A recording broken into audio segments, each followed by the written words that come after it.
Hello, and welcome to the Sailing and Cruising the East Coast of the United States podcast. I'm Bela and And I'm Mike Wasserman.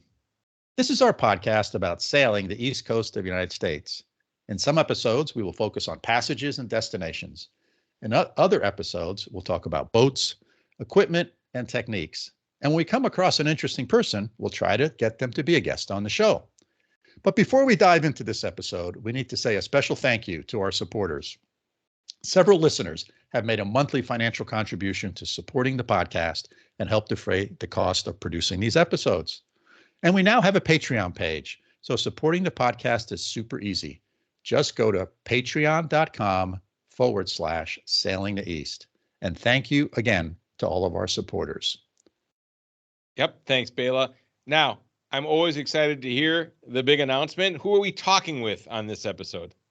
Well, today we have a guest. It's not just you and I think it's a fascinating guest. A person's name is Peter Gibbons-Neff.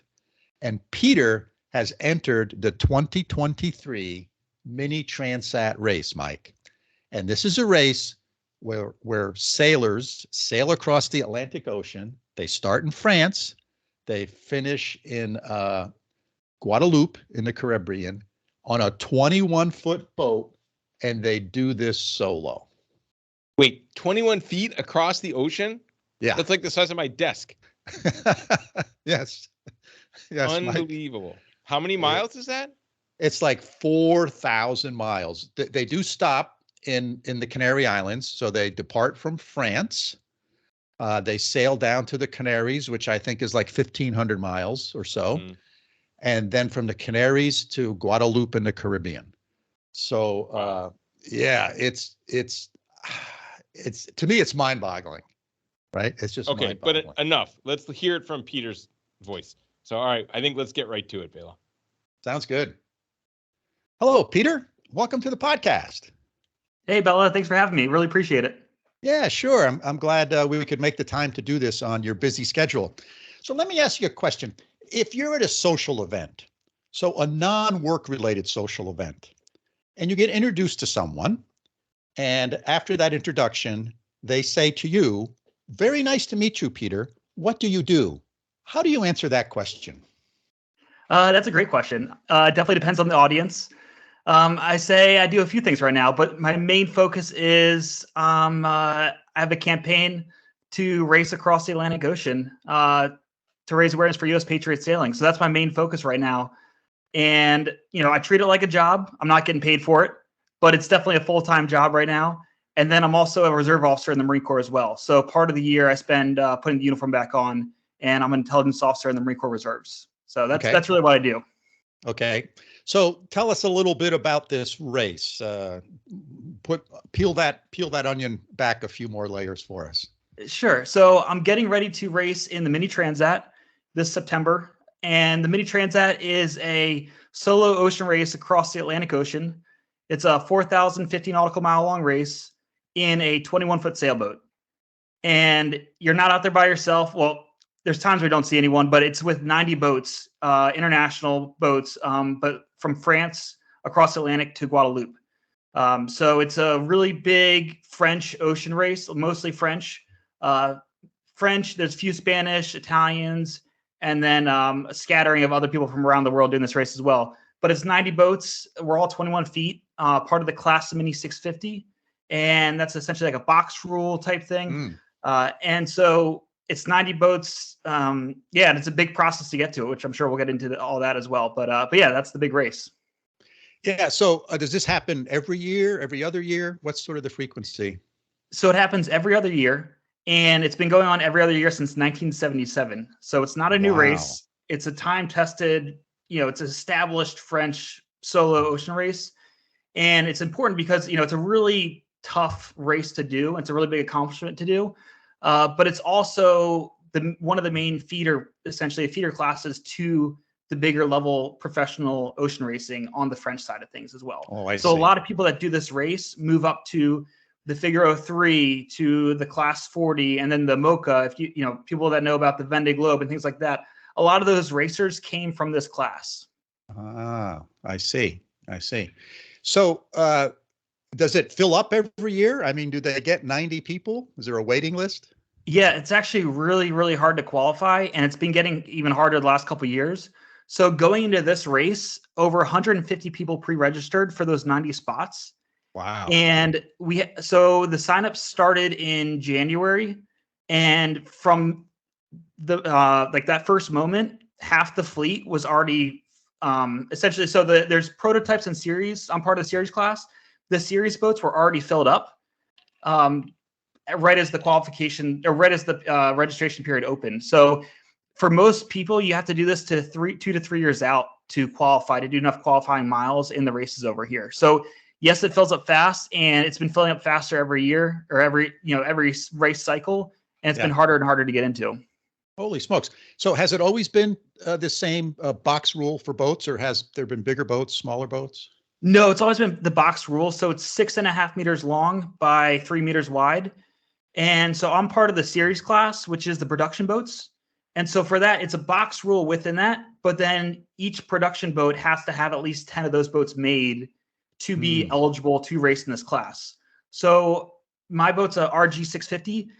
I think as of right now, I'm probably the only RG 650 signed up for it. But there's at least 10 of those around the world that were already made.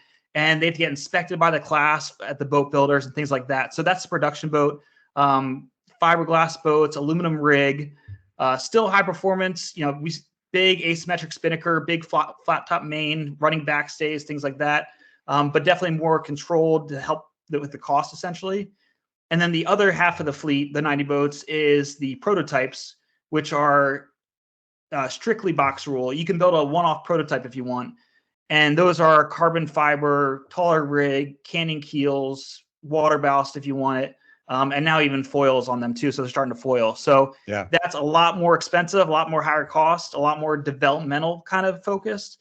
And it's great because the concepts learned from that prototype class eventually move into the production class as best as they can within the rules. So it's really interesting to see the different kind of boats. But the fun thing is we all start every single mini race we do, whether it's the Mini-Transat or a smaller race, we all cross the starting line at the same time. So all the boats leave. So you might have a really fast prototype right next to you on the starting line that you have to deal with as well. So it really factors into the whole starting strategy, and it makes it for an interesting start. Yeah. Holy smokes. And where's the endpoint? I forgot. It's in Guadeloupe. Okay. Yeah, so in the Caribbean. And what time of the year does this happen?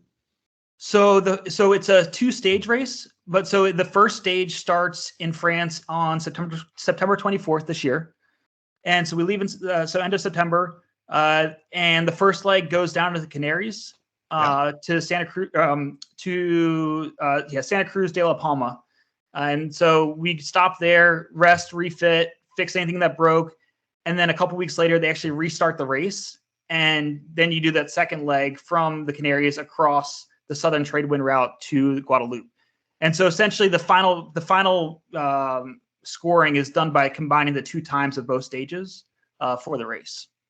Okay. Wow. Yeah.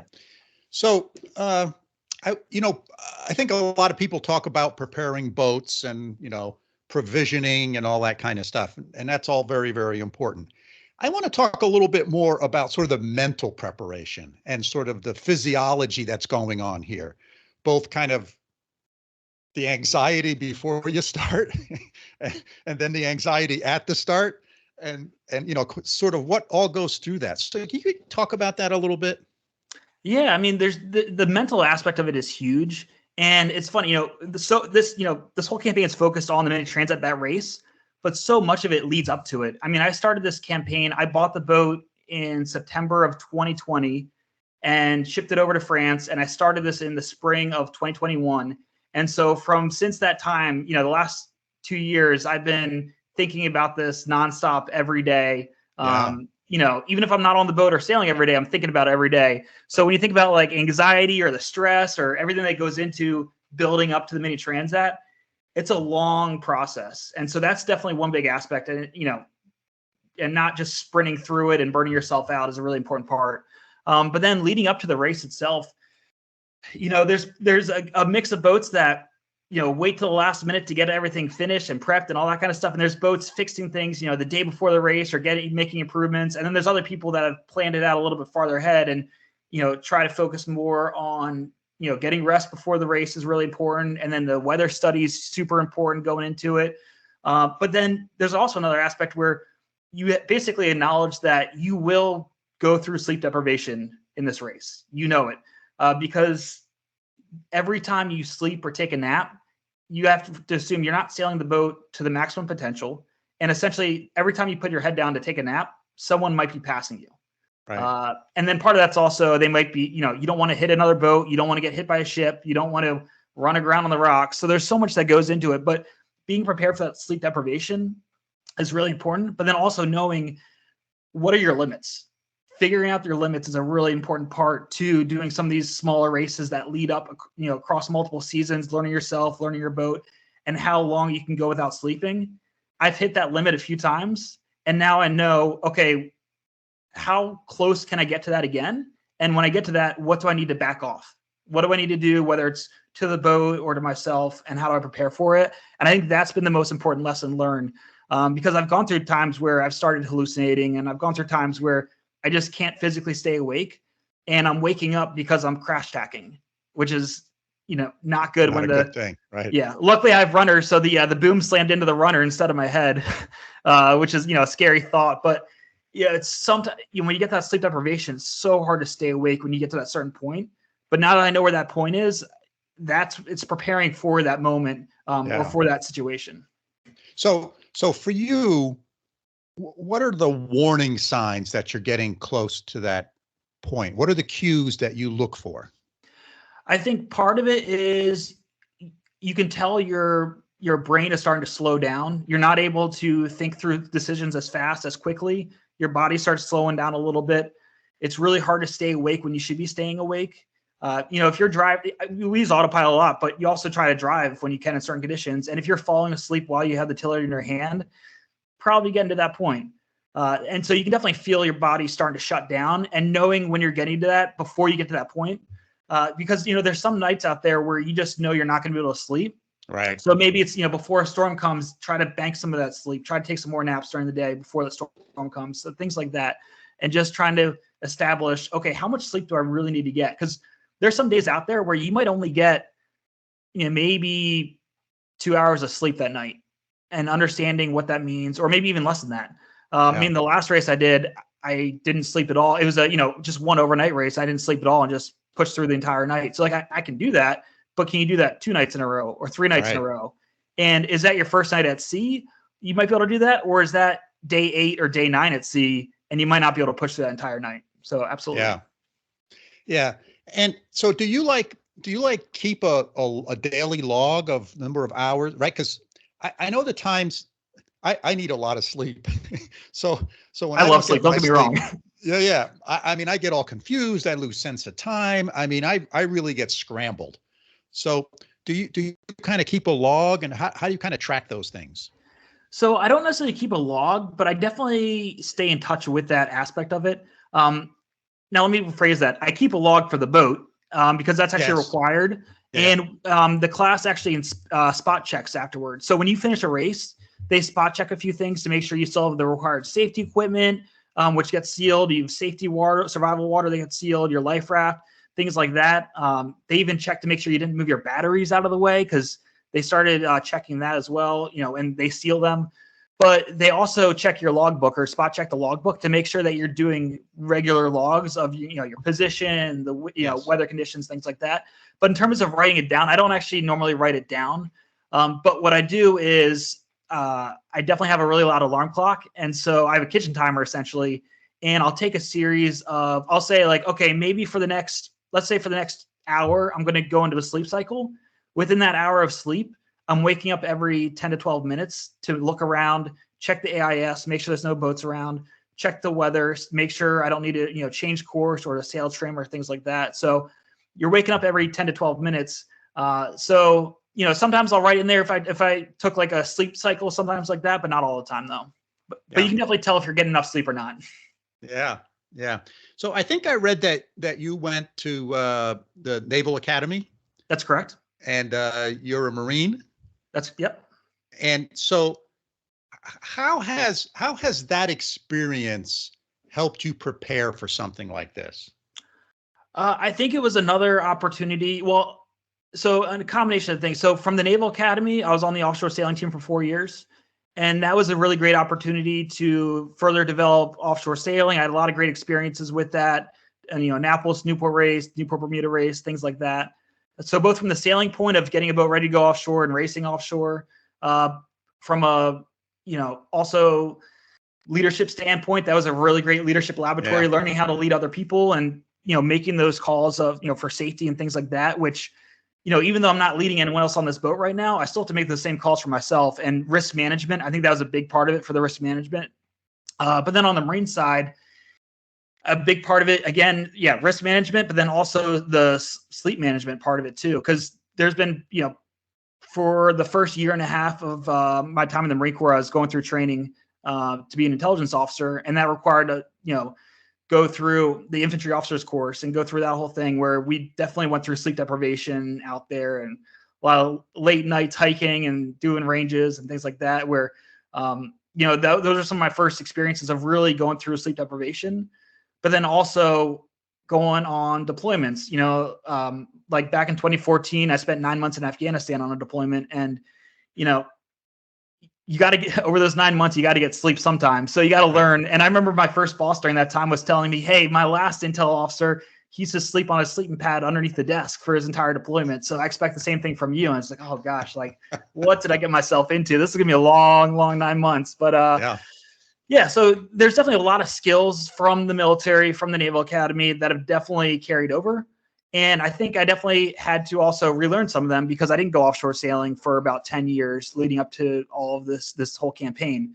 I definitely stopped sailing for a little part of that. And so I had to relearn some of those hard lessons. Yeah. Yeah. So what about, we talked a little bit about sleep, managing your sleep deprivation. What about other sort of physical fitness things? What are you doing from that perspective? So I think a really important part to going to these races is the physical fitness aspect. I mean, there's plenty of people that are out of shape that, don't focus on that seriously. And, you can get by with that, but it doesn't mean it's going to be effective. And if I can get any little advantage I can, being in good shape definitely helps. So I've definitely been, working out over here, but I also have to maintain my, physical fitness for the Marine Corps as well as a reserve officer. Okay. So I have to do, our yearly physical fitness tests and things like that. So I definitely have a forcing function to stay in shape, but then I also want to apply that to the sailing side as well. So being in shape is really important. And then also hydration and nutrition, eating the right food and eating, at the right times, things like that. Because I've also been out there where I haven't eaten enough or I've gotten dehydrated and your body just wants to shut down. You can't think right. And that's where the risk management gets really dangerous out there quickly. Yeah. So let's talk about nutrition. You brought that up a little bit. Say a few words about sort of what you're doing there and sort of, what you've done leading up to it and then what you're going to be doing at the race. So, I mean, leading up to it, just trying to eat healthy in general. But for the race itself, I eat probably about 90% of the food I eat is freeze-dried food. So I have a jet boil, which I boil water, make a little cup of water, put it in the freeze-dried food packet, and about 8 to 10 minutes later, you have a nice meal ready to go. And I actually really like the freeze-dried food. I know a lot of people don't like it, but after eating MREs in the Marine Corps, once you go from MREs to actually freeze-dried food that you choose and buy yourself, it tastes way better. So that's my main source of food. I balance between 3 to 4 meals a day. And I normally go for about like the 450 calorie meals. So depending on what the weather, if it's lighter weather, I'll do, breakfast, lunch, dinner. If it's heavier weather, I'll probably have a midnight meal, get more calories in there. It really all depends. And then also if I know bad weather's approaching, start stocking up on the calories. So I start eating a lot because I know once that bad weather hits, I'm probably not going to eat maybe for 12 hours, maybe for, I've gotten good at making the food during the bad weather. But a lot of times in the worst of it, you want to be on deck sailing, putting a reef in the sail and trimming correctly and trying to prevent something from breaking on the boat and just getting through it. It's a really important aspect of it. So being prepared and not going into that situation hungry is crucial. Yeah. Cool. So what about, let's just talk for a few minutes about sort of safety equipment. Sort of what are the things, that they require you to have? And then what are maybe some additional things, if any, that you may have had? Yeah, sure. So this class takes safety really, really seriously. So I know everyone thinks or not everyone, but a lot of people think, the Mini-Transat or this kind of solo racing is crazy. Like, who are those crazy people out there? What are they doing? But they take safety very, very seriously, to the point that every race we do, whether it's a 200-mile race or 2,000-mile race, we have safety inspections before every single race. And so you have to go through a long checklist depending on what length of or class of race it is. But for the Mini-Transat, we have a long multi-page list that they go through, and if you don't pass it, they're not going to let you race.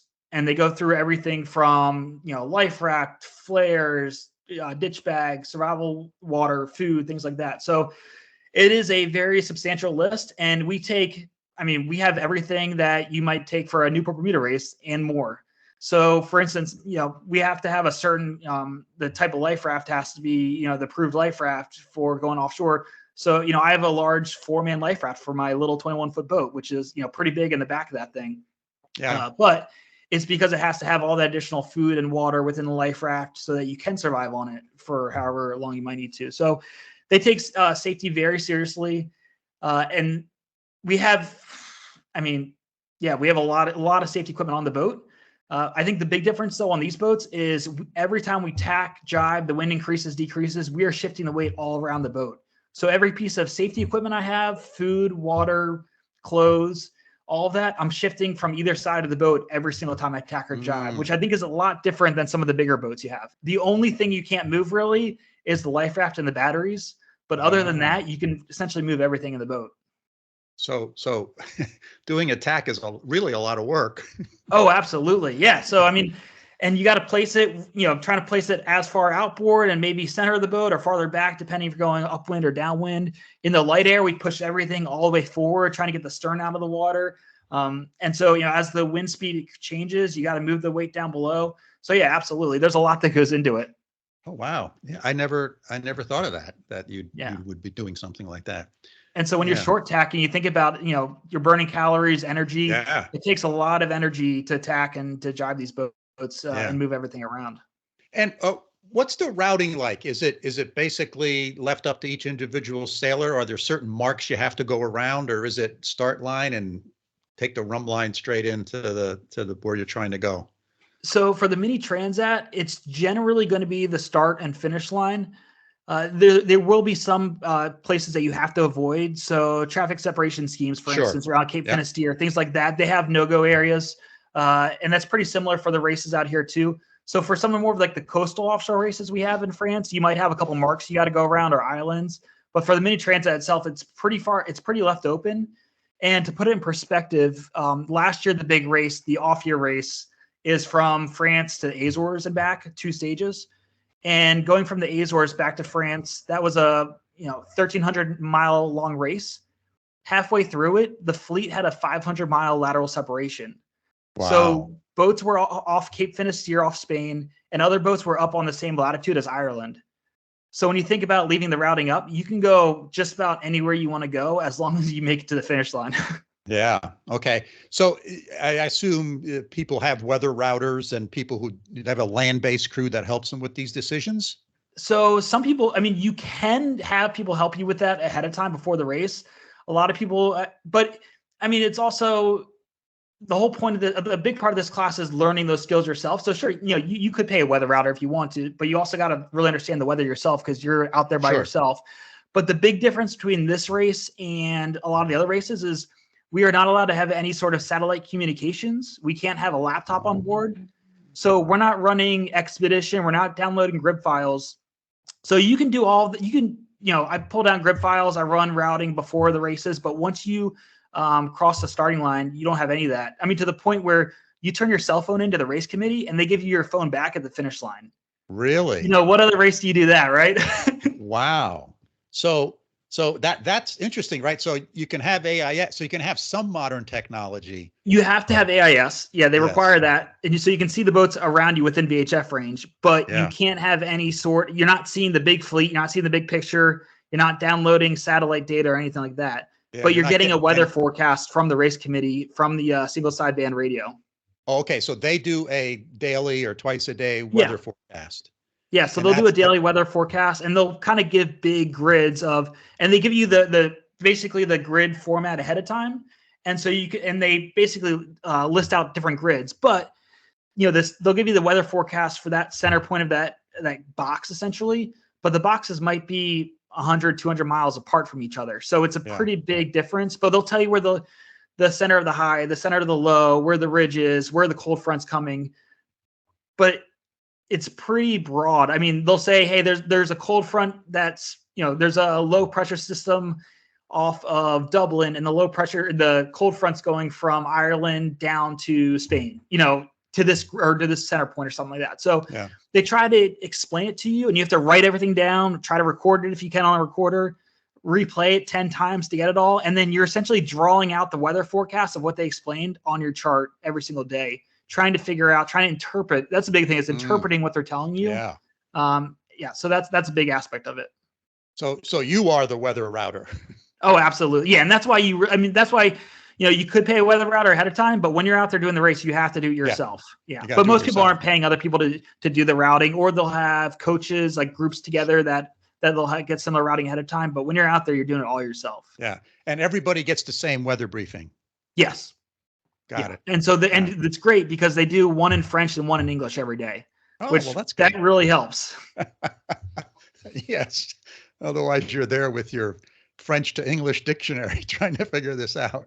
Yeah. Wow. And then they also give a rankings every day too. So you can kind of figure out where you're doing in the rankings.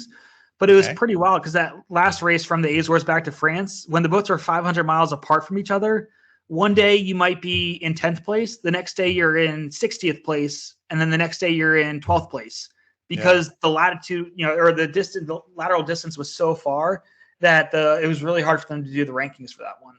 Yeah. Wow. So, okay, Peter, why? I got to ask you the question, right? Why are you doing this? So the biggest reason, there's a couple different things that go into it, but the biggest reason for doing this is I'm racing as an ambassador to raise awareness for US Patriot Sailing. So this is an awesome nonprofit organization that supports military veterans through sailing. And I have a really important tie to this because I've been sailing with them for the last couple of years, and they were a really big part of helping me get through a couple of hard points in my life. The first being going through a divorce while in the military. They were a great way to get out of the house, get back out on a boat, do some boat work, do some racing. Helped me really get back into the sailing community as well, because doing the whole Marine thing, I was living in places that didn't have a lot of sailing, doing deployments where you can't go sailing. So I really had gotten out of the sailing community for almost a decade at that point. So it was a great way to jump back into it, meet other veterans that, maybe have gone through similar situations. I was able to, talk through things. I found that to be a very beneficial therapeutic way. Enjoyed that a lot more than going to counseling or going to therapy or something like that. Still great, but it was really helpful for that sense. And then they were also great, help as I was transitioning off active duty. Going from active duty into the civilian world is challenging for a lot of people, and it was a great resource for that. Having that support network through that. So that's really my tie to US Patriot Sailing and why I'm so passionate. And I love seeing what the team does for other veterans as well. So really passionate about the team, and I wanted to do something that could really elevate the team to get more awareness about it, to help more people find out about this team.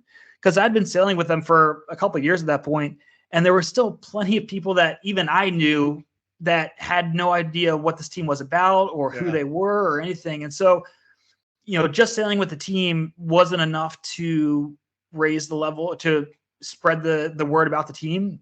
So I wanted to do something that would definitely make an impact and help get both more people involved with on the veteran side, but then also help bring in more donations for this nonprofit as well. So that's the big driving factor behind it.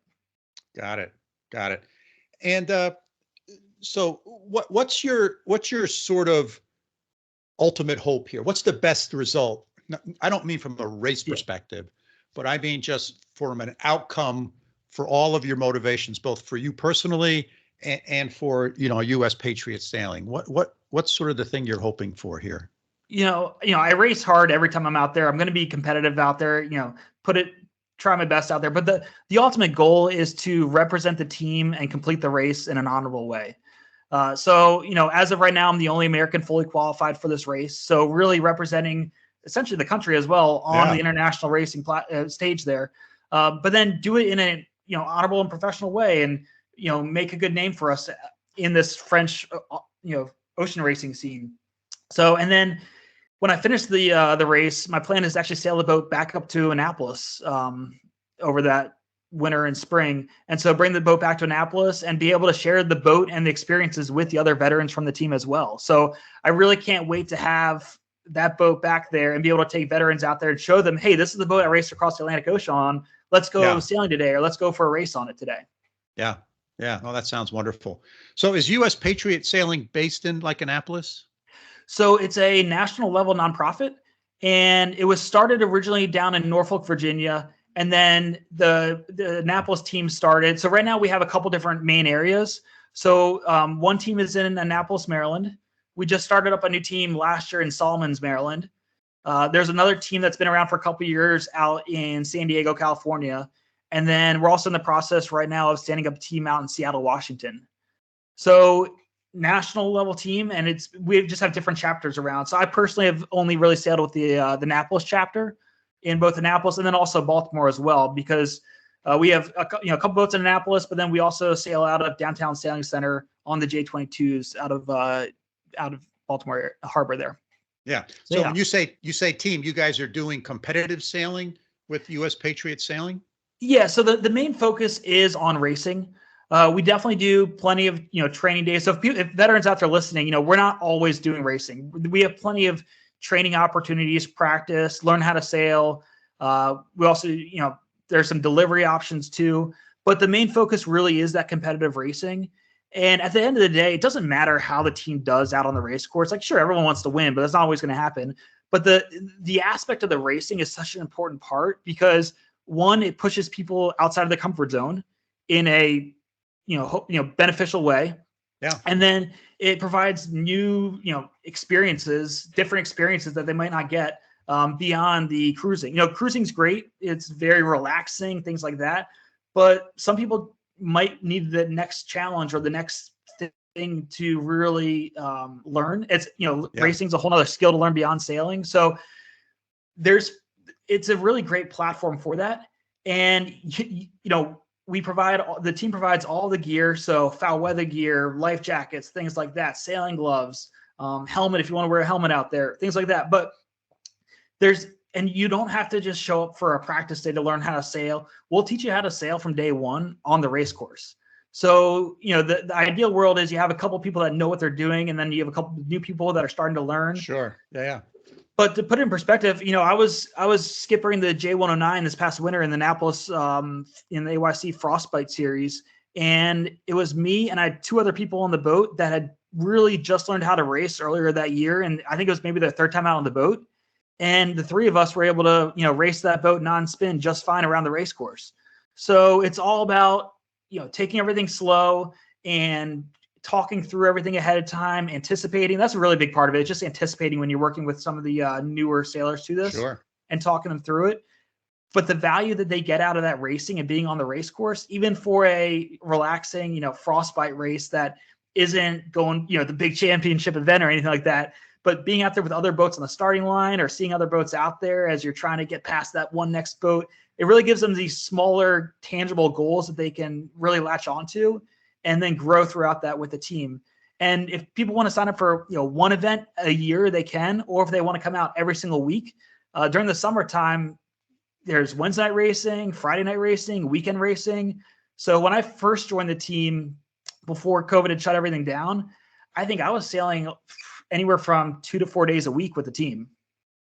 So there's a lot of opportunities out there. Yeah. So let me ask you a question. Is there a way for non-veterans to get involved? So absolutely. I mean, we're always looking for volunteers to help, whether it's helping with boat projects or coaching. Our goal is when we race or when we're out on the water, our goal is to have 100% veterans on there. Sometimes we'll bring in other people if they have additional coaching experience or things like that. But I would say 99% of the time, it's all veterans out there. And because it's such an important part of being in this space with other veterans that know what's going on. But if there's people that aren't veterans that want to definitely volunteer their time, we're always looking for help on things. Absolutely. Yeah. Oh yeah, you got a fleet of boats to maintain. You got plenty of work. That more hands could certainly help. Well, that's great. That sounds like a really wonderful organization. What's the best way for people to sort of find out about it and learn about it? So the website's a great resource, USPatriotSailing.org. You can go on there, or you can follow the team on Facebook and Instagram. Just look US Patriot Sailing, and that's a great way to find out more information. We have our calendars posted for the different fleets there of the different teams, and then also the email address. If you want to send an email to the team, that's a great way. And but just one thing to remember too is this team is 100% volunteer run. So everything that we do is all volunteer based. And so everything from responding to emails to coordinating things. And so that's where we have different skippers within these different areas that try to, get everything all organized, which, it's great. So every dollar that we bring in for the donations goes directly to the boats, the racing, everything for that part of it. But it's also a challenge because everyone's a volunteer as well. So we have some really dedicated volunteers that have really made this team grow. Yeah. Excellent. And I imagine there's a way to make a contribution to Patriot Sailing as well through the Absolutely. website? It's on the website. Yeah. USPatriotSailing.org. You can donate right through the website, and you can make a tax deductible donation right through there as well, because it's nonprofit. Absolutely. Yeah. Perfect. Now, what about PGN Sailing? So PGN Ocean Racing is my own little campaign that I've started up. So if you check out pgnoceanracing.com, that's where I do a lot of blog posts and things like that. And the biggest thing is so I'm an ambassador for the team. I'm part of I sail with the team when I'm not doing this ocean racing thing. But the whole thing is raising awareness for the team. And so if you want to donate to my own campaign, you can do it through the US Patriot Sailing website. You could just check the box. So you can decide where your money goes. Do you want it to go to the team itself, or do you want to go to my own campaign? And it goes through that. But the biggest thing is, I didn't want to take any money from the campaign or from the nonprofit itself. So for the grants and things like that, I keep all my stuff completely separate. But sure, we're definitely tied together though. Yeah. And so let me, are you still actively looking for donations for PGN Ocean Racing, or are you sort of set? No, I'm always looking for donations. I mean, any sailing campaign is, it's always tough to pay the bills. I'm going into this, I knew, I'm not making money off it. I'm not getting paid for this. I know you have your other podcasts, which I love listening to with the entrepreneurship and everything. Going into this, I knew I was not going to make money. I knew I was going to lose money on it overall, and totally okay. One of the last couple of years before I got out of being on active duty was just basically saving up as much money as I could to make this happen. So when I got off active duty, I put everything in a storage unit. All my stuff is still in a storage unit right now. I moved in with my girlfriend, who was nice enough to let me move in, and basically just trying to get by to make this happen. So donations are definitely greatly appreciated, because everything, sailing is, everything costs more money for sailing, and then also for an international campaign like this. I've had some great sponsors that have helped out with a lot of the gear. They've helped out with a little bit of the funding, but it definitely takes money to cover a lot of the logistics and the race fees and things that go into all of it. So let's give some of those sponsors a plug here. So you want to rattle off some of them? Oh, absolutely. I mean, my main sponsor right now is Fawcett Boat Supplies in Annapolis, Maryland. Huge supporter. I mean, they've been with me from the very beginning. I basically started talking to them, and I could go back to this. I bought the boat in Annapolis, Maryland. So this is an Annapolis boat, and I shipped the boat over to France. And a couple of months before I shipped it over to France, I got linked up with them, and they're willing to agree to sign on as a sponsor and support me. So they essentially opened up their doors and provided a ton of the safety equipment and just everything that goes into the racing the boat. And we were able to load it up onto the boat and ship the boat over with everything in it. The boat went on a trailer onto a car carrying ship. And so all the gear they provided me went over. And then throughout that time since then, they provided additional gear, and I've carried over in suitcases. I think one of these years I flew over with 3 suitcases worth of, clothes and gear and things like that. Yeah. So they've been a huge supporter. Switlick Survival as well. They've been awesome, providing a couple of things. And both equipment, awesome dry suit I got from them, a deck suit, and then also some funding. And then Gill and New England Ropes, Harkin, all that were tied with the Fawcett Boat Supplies, as so basically we're being provided some of the gear that Fawcett sells. So things like that. Great clips in the local and one of the franchises in the Philadelphia area where I'm originally from. So yeah, I've had a couple of great sponsors I've signed on that really helped get us there.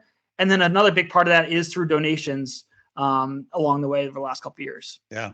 Yeah. So I wouldn't have been able to make it without that. Yeah, that's great. It's great when you get that kind of support, right? It's not only are the things that you get really important, but I think mentally it really has to sort of motivate you and help you and keep you focused and driven as well. Oh, absolutely. Because if I didn't have that support, this campaign would not be where it's at. Wouldn't have been possible without all that support. But then a big part of it too is making those decisions for risk management on what equipment are you going to have, what are you going to replace, what can you not replace because it's too expensive. Yeah. And those are some of the tough decisions you have to make months or years in advance. That'll affect the race itself. So, if you wait till the very end to get the funding or to get the support, it's too late at that point. So you have to prepare years in advance. And then also to do the qualifying races too. So, like last year doing a 2,600 mile race, you need to be prepared for that. So if you're waiting till right before the Mini-Transat to get all this equipment, it's way too late at that point. So having these different companies and the donation support throughout the last 2 years has been a huge part of where we're at today. Super. So Peter, I want to start wrapping this up. Is there anything I haven't asked you that you'd like to share with our listeners? I mean, there's a lot I'd like to share. I think there's a lot of experiences that I've had out on the water that have been interesting. So a lot of tough ocean racing miles out here on this little boat. Sailing in the Bay of Biscay is not easy, nor is the Atlantic Ocean. And this campaign has taken me through some interesting places, whether it's all the way out to the Azores, Bay of Biscay, so down to Spain, up to Ireland, English Channel, things like that. So I've sailed about 8,000 miles on this little boat so far. So definitely put some miles on it. When you think about it, when I started this campaign, I think I had about 8,000 miles of offshore experience on other boats doing, Newport Bermuda race, Annapolis Newport race. So doing another 8,000 miles on this little boat has been a long journey. And but even though it's solo racing, I'm not doing this by myself. I had so much support from family members, from friends, from teammates with US Patriot Sailing. And I just want to say thank you to everyone that's really helped out along the way. Whether it was, one day of just lending a hand or doing, helping with boat work along the way, it's been super beneficial and helpful. So just want to say thank you to everyone. Yeah, that's great. So when is the race and how can we follow? So the race starts September 24th. Okay. From Les Sables in France. And if anyone wants to come over there and check it out and visit, you are more than welcome to come. Just send me an email. And they have a big race village set up right there. And it's just a fascinating, it's an awesome experience. When they tow all the boats out, the whole town comes out and lines up the channel. So everyone cheers all the boats as they're leaving. And it's just a really incredible experience. And then they'll also be filming the start live on YouTube. So you can watch it also from anywhere in the world. Great. But yeah, so it starts then. One thing I also didn't mention is I actually just recently started my own little podcast this week. Yeah, I think I heard one of your little intros about the Spotify for podcasts. I was like, I've been thinking about doing a podcast. This might be dangerous, but we'll see. And I just started a little one. So if people want to check it out, it's called the Mini-Transat Mission. A lot of it just me kind of talking through some things, but then also hopefully do some interviews with other people. So it's dangerous what you can do with a microphone and a computer. So it's not perfect. It's nowhere near the production quality of some of the other podcasts yet, but we're getting there. Yeah. Well, that's great. The podcast, both the podcasts I do, this one and the entrepreneurship one, has given me this opportunity to meet some really interesting people that normally I wouldn't get to meet. And like yourself. I mean, it's been really very satisfying from that perspective for sure. Yeah. No, and I've really enjoyed listening to your podcast. I was listening. I think I downloaded a couple, and I was listening to them on my last delivery on the boat from Lorient back down to the Trente-sur-Mer where I'm at, and it was great listening to both of them. So yeah, thank you for putting those out. Well, thank you very much. Thank you very much. Well, great. So September, the big race. Do you have any races between now and then? More preparatory stuff? Yeah, so I just completed my first race of the season. Just was last week or a week and a half ago. And so that was a shorter offshore race, actually double-handed, which was a fun experience. So my girlfriend Jane, who's been such a big part of this campaign from the very beginning, she came out and was actually my co-skipper for the race. So it was great having her support through this, and then also to be able to race together. Sure, that's great. And then I'm signed up for a couple other races, but that's one of the big challenges is you have to submit. There's a whole preference thing that goes into it, and there's a bunch of waiting lists for a lot of the races right now. So I'm on the waiting list for a couple of these races coming up, so we'll see. But yeah, because there's so many boats out there, most people are only able to do 1 to 2 races throughout the season now, instead of doing all 8 races on the Atlantic side of France. So it definitely makes it challenging. So I guess the biggest thing is follow my blog posts at pgnoceanracing.com, and you can see whether I got into some of those other races or if I'm still on the waiting list. But the main thing is I'm fully qualified for the Mini-Transat. I've done all the requirements for it. I'm on the main list, and I'm into that race. So that is the main focus right now. Whether I do some of the shorter races this season or not, I'm going to be there for the Mini-Transat. Yeah. Well, that's super. Hey, Peter, thank you so much for being on the podcast. You've been a wonderful, wonderful guest. I've really enjoyed our conversation. Hey, thank you for having me. I really appreciate it. And I'd love to have you back, in October sometime for sort of an update on how it went, the things that you learned, and what's sort of the next thing in your life. That'd be great to have that conversation. No, I would love to do that. Thank you so much for the invitation. And let's definitely do that. Okay. Thanks, Peter. Wow, Bela, I've never heard of any of this. Is Mini-Transat, and I know there's people that race across the oceans and stuff, but this is an incredible story. But you knew about this, right? You've heard about this organization and these types of races, right? Yeah, so they've been around for a while, and it's every other year or every 4 years, sometimes it depends, type of event. This one is interesting in that there's over 90 competitors in this one. This is a really big thing, and it's a big race, and France, for whatever reason, people in France are fascinated by solo sailing.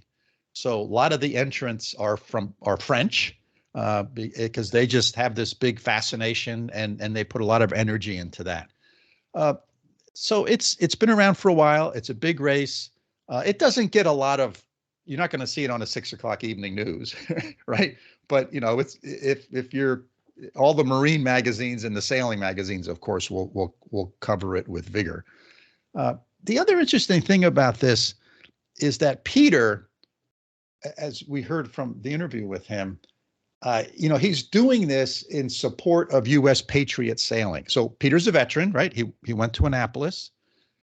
He got the sailing bug when he was in Annapolis, because he was on the sailing team, and they did some races, ocean races there.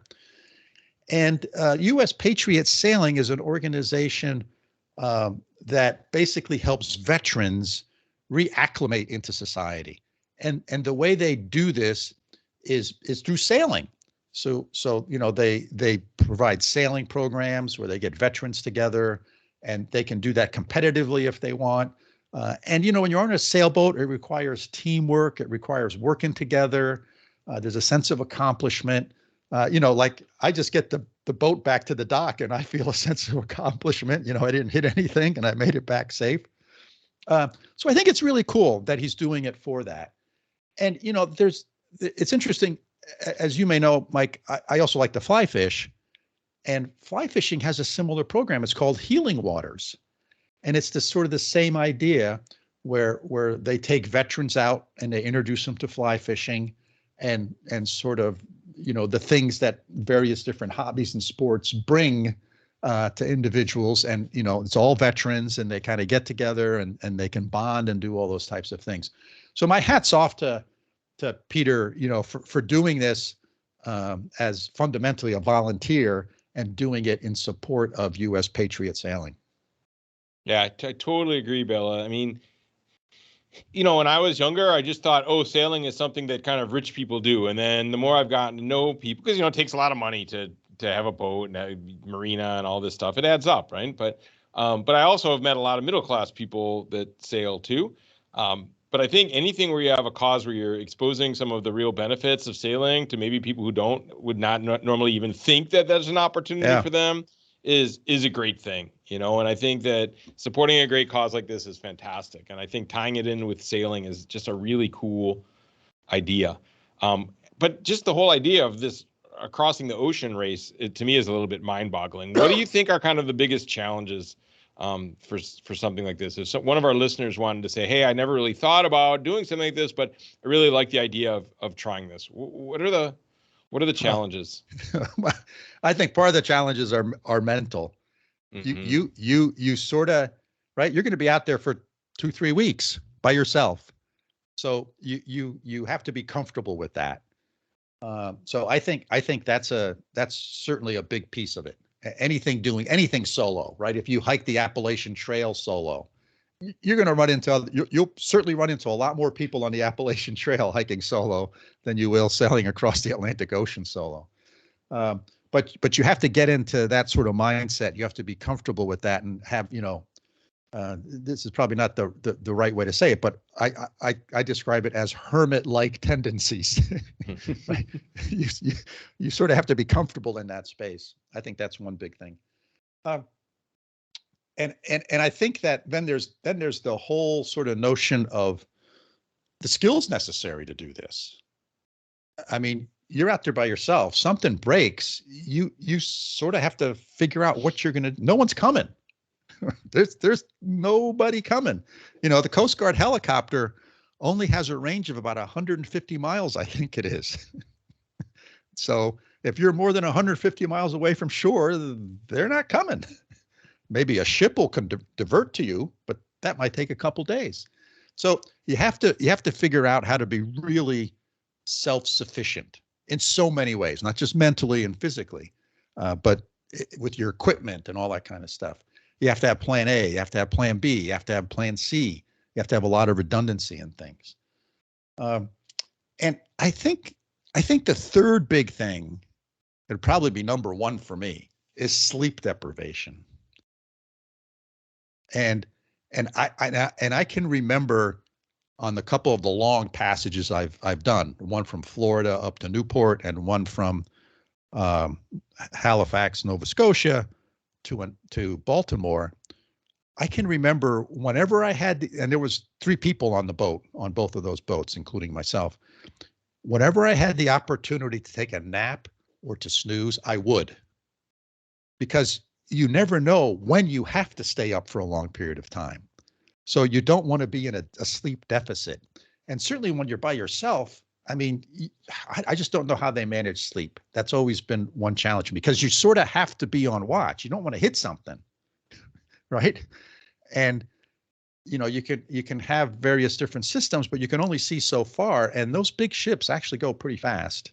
They go 15 to 20 knots. So they'll be on top. You might see them on the horizon, and within 15 minutes they're there.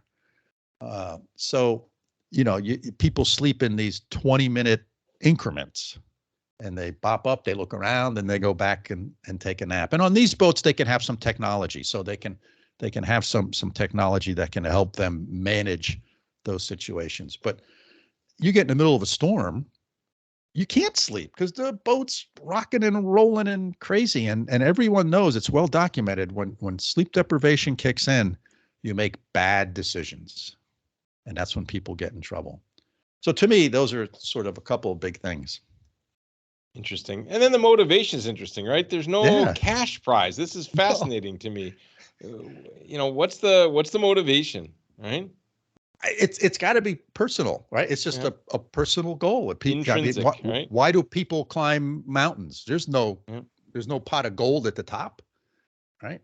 Yeah, they're not getting just multi-million-dollar deals from Nike to wear their climbing shoes, right? Right. It's just intrinsic motivation. Yeah. And enough people have done it; they're not going to be famous. They're not the first one. Right. So I think it's just internal. People are driven. They want to accomplish something. They get a goal, and you and I have had goals, right? Of various different things. And to other people, they might look at those and go, why did you get a PhD? That's crazy. Yeah, how boring. Yeah, how boring is that? Right. But, so I think that's, yeah, people who do these things, I think are a special breed of individual. And I mean, that special in a good way, right? They really are. Yeah. And I love the connection to doing something for a good cause. I think that if everybody who had the opportunity, like Peter does, to do something you love and then tie it to something that makes the world a better place for other people, like he does, I mean, I think if we all could do, even in a small way, this is a big way, I think, but in a small way, this would really increase the quality of life for everybody on the planet. And that's what I think at the end of the day, that's really just a cool takeaway for me. He's doing something really incredibly challenging and then also and rewarding intrinsically, right? And then tying it to a good cause.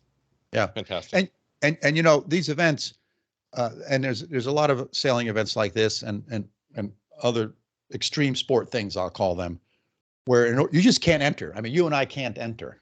Well, let me rephrase that. We can't enter. But before they accept us and allow us to go in the race, there's a bunch of qualifying things you have to do.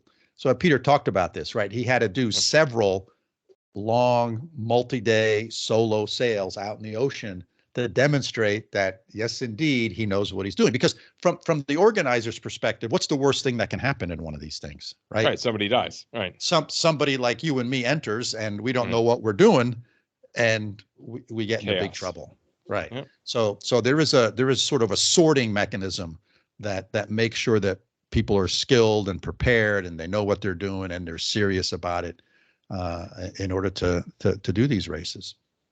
Yep. As there should be, right? Absolutely. Absolutely. Neat. So yeah, I think that was a pretty interesting conversation. I really enjoyed my discussion with Peter. And what do you think? Think it's time to wrap this one up, Mike? I think so, Bela. So listeners, thanks for joining us for yet another episode. We hope that you found our conversation with Peter as interesting and thought-provoking as we did. As always, if you have questions about what we've discussed, please feel free to get in touch with us. Our email is sailingtheeast, that's all one word, @gmail.com. Hey, and if you enjoy the podcast, hit that follow button on your podcasting app. You can also find us now on YouTube. So if you search for Sailing the East, we'll pop up there as well. Hey, and if you know of someone like Peter, or just a common, everyday sailor that has an interesting story to tell, reach out to us and let us know. We'd love to interview him for the podcast. Hope to see you all out there. I'm heading to the boat later this afternoon as we record this on May 18th. And I'm going to spend a week sailing with a friend of mine next week. So that should be interesting. And so signing off from upstate New York. See you all soon. Sounds great, Bela. I hope it's fun and safe, and I can't wait to hear about your adventures next week. So from over here in Münster, Germany, we'll see everybody next time.